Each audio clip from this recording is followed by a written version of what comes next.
Hi, I'm Dustin Abbott, and I'm here today to give you my definitive review of the new Irix 45mm F1.4 lens. Now, it's available in a variety of mounts, and that includes for Canon EF, which I am reviewing here today, Nikon F, also Pentax K, and then there is a variant of this lens that is about to be released for Fuji's GFX medium format system. And so it's a little bit of an irony to me at this point in that Irix makes exclusively manual focus lenses. They are very nice manual focus lenses with very good quality focus action. However, they are persisting at this point in developing them only in DSLR type mounts, with the exception, obviously, with the new variant of this that is coming for the Fujifilm GFX system. But by and large, in the traditional systems, we have gotten only mounts like Canon EF that I'm using, not Canon's RF. Even though, as you can see, I'm using it adapted to an RF body, and I suspect if you are a Nikon shooter, bringing it to Nikon Z or Z is going to be, the preferred way of handling things for the simple reason that manual focus lenses just work a whole lot better on mirrorless bodies. So in this case, by choosing to shoot it on the, EOS R5, as I have here, as opposed to like a 5D Mark IV, what I'm gaining is that I've got all of the manual focus aids, including Canon's really effective focus guide, which I just find a lot of fun to use, and it produces really good and consistent results. Sometimes I'll still magnify, just to visually confirm focus, or if I'm really critically trying to nail in a really small area. But overall, I find that it works quite effectively, and so I'm getting that. You have the ability to do overlays, and so you can show focus peaking.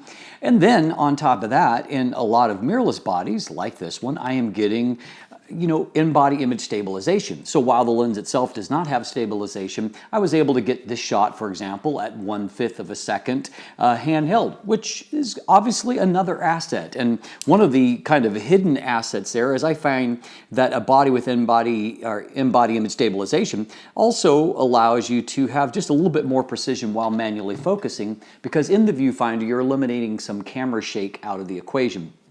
So definitely the preferred platform for me, and I suspect for a lot of potential Irix shooters. So I want to just kind of preface this video by strongly recommending that they begin to develop for these mirrorless mounts, as that I think number one, there's room on these new mirrorless platforms for some good quality lenses, including manual focus lenses, and then also they're just a much more logical platform for shooting manual focus lenses in general, and in many cases they have more robust video features, which lenses like this also make for effective video lenses.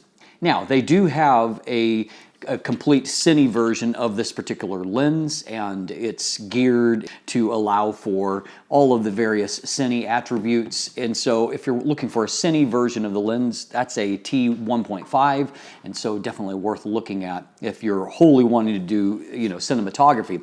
In this case, however, though, you do have a lens that works quite well on these new mirrorless cameras or even for DSLRs, but works really well for both video and stills if you're into manual focus. Now today we're doing the definitive review, so we'll jump into things in detail. If you would prefer a quicker overview, check out the standard review instead. Today's episode is brought to you by Ridge, the wallet redefined. Give your aching rear a break and ditch that bulky old wallet full of stuff you don't need and move to a sleek aluminum, titanium, carbon fiber, or even their new 18-karat gold Ridge wallet. It takes up little more room than a credit card, has RFID blocking technology to protect your valuable information, and comes with a lifetime warranty. Visit ridge.com/Dustin and use code Dustin to get 10% off your order, along with free shipping worldwide.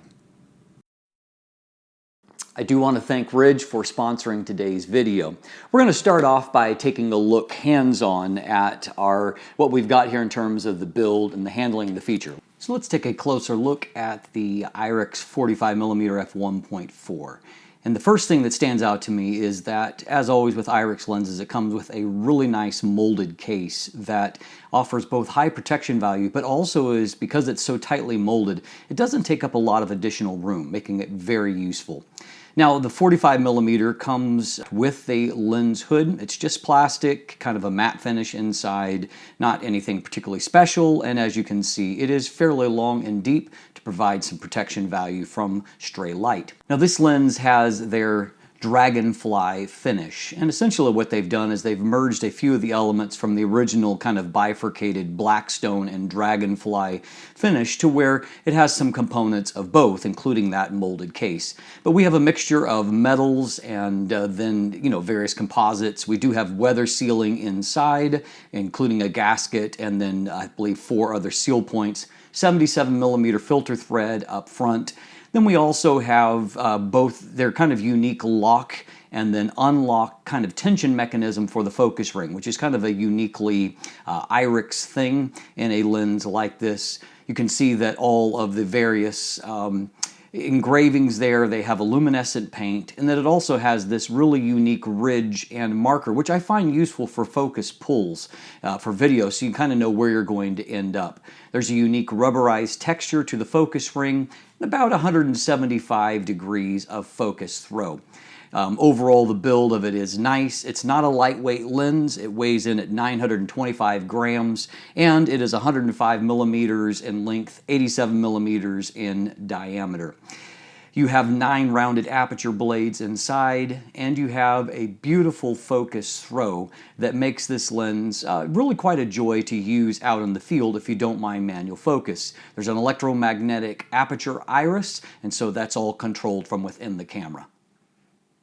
So as far as the handling goes here, this is a lens that I really like, and to me, I think that the addition that we saw starting with the 150mm f2.8, which I reviewed now close to 2 years ago, that they begin to put this ridge on the focus ring along with this kind of focus aid, and I think it's a great feature because it does allow you to at least get into the general area if you're doing like a focus pull, for example, in video. If you know roughly where you're going to end up with that, it allows you to get to that spot and then worry about fine-tuning through some other means. And it's also, if you're looking through the viewfinder, it does give you kind of a tactile feedback there of where you roughly are in terms of focus.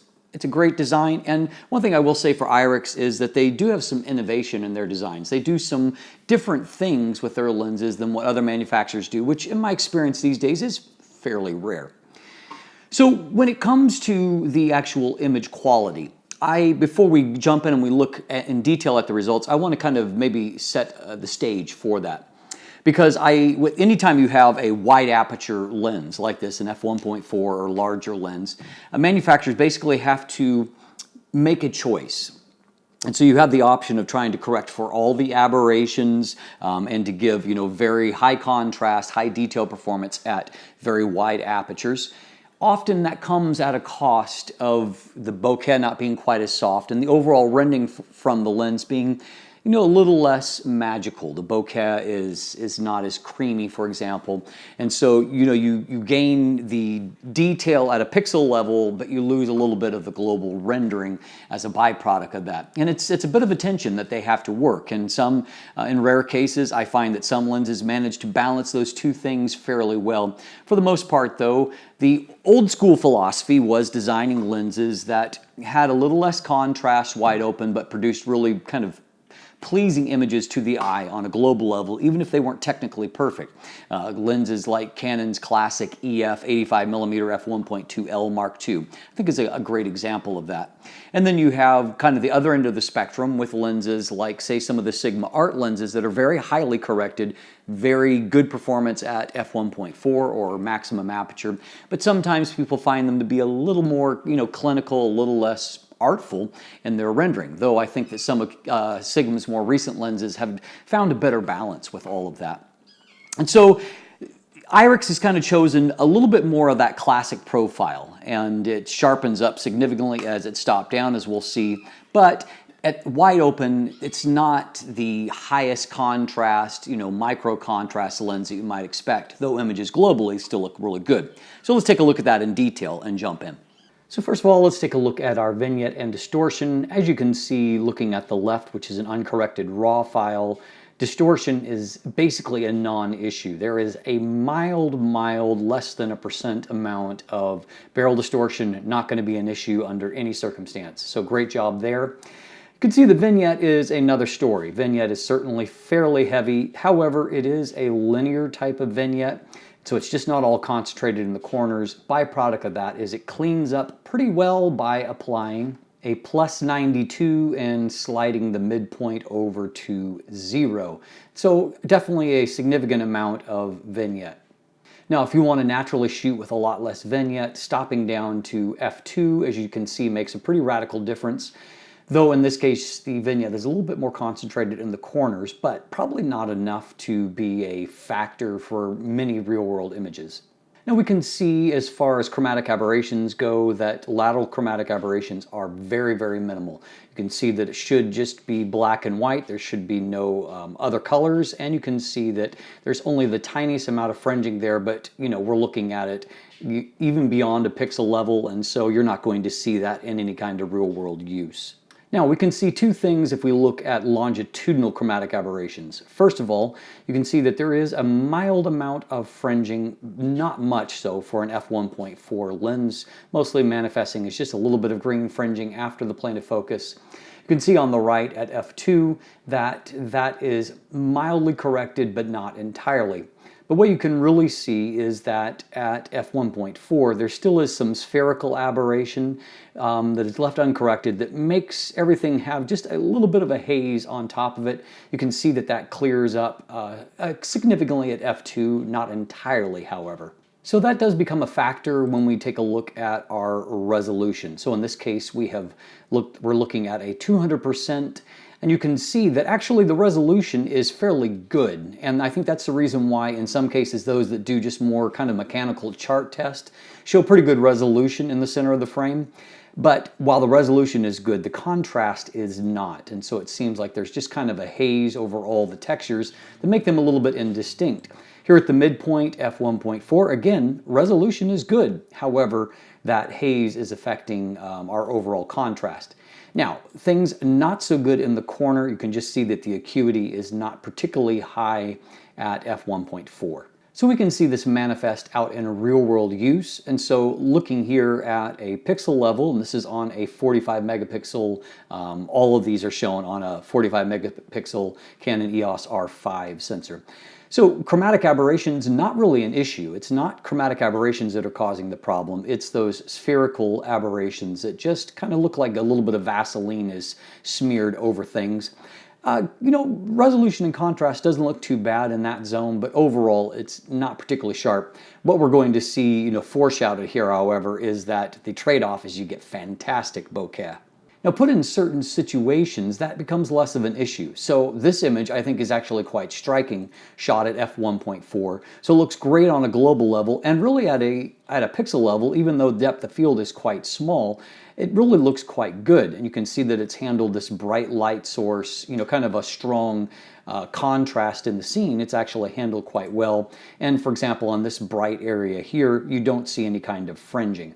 Now, stepping down to f1.8, you can see that it does increase the overall kind of contrast in terms of global, brightness of the image.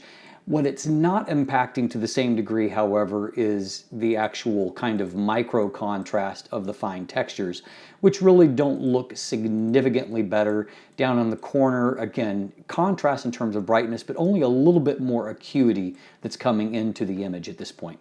Again, you will find that contrast does tend to be a little bit situational. So, for example, this is at f1.8, which we just saw, and I would say this looks really fantastic. And it's a lower contrast situation, and so you get actually a better contrast result kind of natively out of the lens. At f2, contrast is starting to improve a bit, though it's not exceptional. Things look fairly good in the mid-frame. Corners, still looking fairly weak at this point. Again, resolution is not too bad, but contrast is fairly low, and so acuity is not exceptional there. Now, stopping down to f2.8, you can see all of a sudden we look pin sharp there in the center of the frame. Exceptional resolution, exceptional contrast. Same is true at the mid frame, which looks fantastic. And corners are now looking good, though not great, relative to the rest of the frame. At f4, that changes to where things are looking nice and crisp in the corners, and by f5.6, our result is now exceptional. And that's also true if we pop back to the middle of the frame, where it's just jumping right off the chart at that point. So this translates into really great real-world images at f5.6. You can see the detail and the contrast and all of these various textures as the snow has lifted and just left, the leftovers here. Everything looks really fantastic. Look how finely delineated all of those needles are there. That's a really, really great looking result. Now this is a rare lens that in some ways f/22 looks a little bit better than wide open, f/22 being minimum aperture. And you can see that we haven't lost all the details, which sometimes they start to kind of just blur together, and contrast is better. So overall, I actually prefer the end result at f/22, which I rarely get to say. So our minimum focus distance is 40 centimeters, which gives us a fairly good, it's not listed, but it's somewhere around 0.19, 0.20 times magnification. Certainly a very useful figure. As we can see, to be expected, our contrast and resolution is not great wide open. Stopping down to f2 visibly improves the amount of contrast you've got there, which does allow the details to show up a little bit better. So our trade-off is really, really lovely, creamy bokeh. And so here at f1.4, you can see the detail and contrast are acceptable here. There's a little bit of that, spherical haze on there. But where that trades off is that the background blur is really special looking. Here's another example at f1.8. And so as you can see, if we zoom into a pixel level, it's not wowing necessarily at a pixel level, but the overall look of the image is wow, and the blur is incredibly creamy. Another case in point here, this is at f2, and so this is actually somewhat of a challenging scene, and you can see that it's actually controlling the chromatic aberrations that would destroy this, and again, giving us actually quite nice contrast for this particular scene. But again, even at f2, the rendering is really nice yet. Here's another shot at f1.4, and I included this because all this really is just a bit of moss on the side of a washed out bank, like there's not a whole lot going on here, but yet the image still has a certain quality to it that I find very visually appealing, even though, once again, it's not necessarily exceptional on a pixel level. It's acceptable, it's not exceptional, but the look of the image is exceptional. And this image is another that I just think looks really, really special. And again, detail looks pretty good, but you can see a little bit of that haze on the textures, but it's just made something that's relatively boring into a fairly artful end result due to the quality of the rendering. Now this is at f2.2, and so you can see that the bokeh quality is still very, very nice, but you can also see now that you're getting the contrast as well. So you do have some flexibility on how you use the lens and achieve the kind of images that you want. Now interestingly, you can actually increase the apparent contrast of the lens simply by using the dehaze slider in Lightroom or something similar. And so, it's f1.4. The image is not sharper, obviously, but it gives that impression, particularly if you're not viewing it at a pixel level, and that's just due to kind of removing a bit of that haze from the textures, whereas you can see that there is a reasonable amount of detail. You can actually see all of the eyelashes there. They just, aren't pinpoint crisp due to that spherical aberration. What I like, however, is that if you can layer your shot, this lens renders so very nice. So I've shot through a few different textures towards the subject. So here at f1.4, the resolution is acceptably good, but most importantly, the image itself is really, really pleasing for portrait work. And if you process in a little bit more contrasty style, you can see here that, contrast looks fairly decent, and viewed globally, the image looks really sharp, and the overall rendering looks fantastic. This shot I did monochrome, and I just love this shot. I think it looks fantastic. I'm actually reminded of some really good glass that I've used, but you have to kind of process to bring out the contrast because it's not natively there to begin with. So finally, let's take a look at our flare resistance. Wide open f1.4, you can see some localized veiling, no real ghosting artifacts, however, and stop down to f11, there's less veiling, but still no ghosting artifacts. Similarly with this image, same kind of truth, f1.4, a little bit of localized veiling and loss of contrast, stopping down to f11, that is gone. In neither case do you see any kind of real flare issues. And if we take a look at either wide open flare resistance, you can see there is a little bit of a ghosting pattern that's there, nothing too terribly destructive, however. And if we take a look with it stopped down, the ghosting pattern doesn't really get that much worse and contrast remains strong.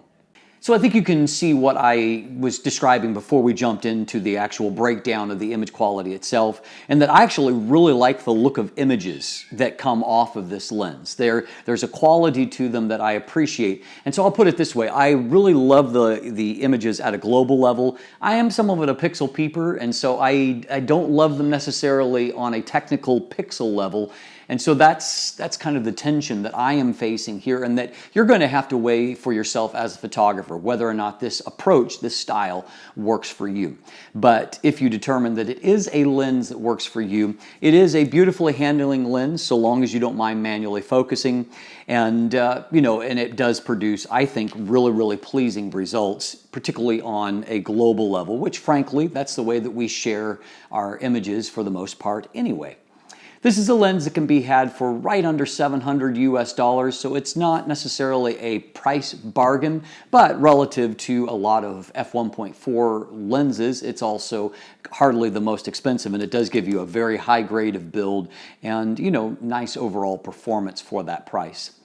I'm Dustin Abbott. If you look in the description down below, you can find linkage to my full text review. There's also linkage to an image gallery if you want to look at photos for a little longer, see if it works for you or not. Beyond that, there's linkage to follow me on social media, to become one of my patrons, or to sign up for my newsletter. It comes out every Thursday. And of course, you can also purchase some of my channel merchandise, get some DA gear if you haven't already. And of course, if you haven't clicked that subscribe button, please do so. Be sure to ring that notification bell so you know when new content drops. Thanks for watching. Have a great day, and let the light in.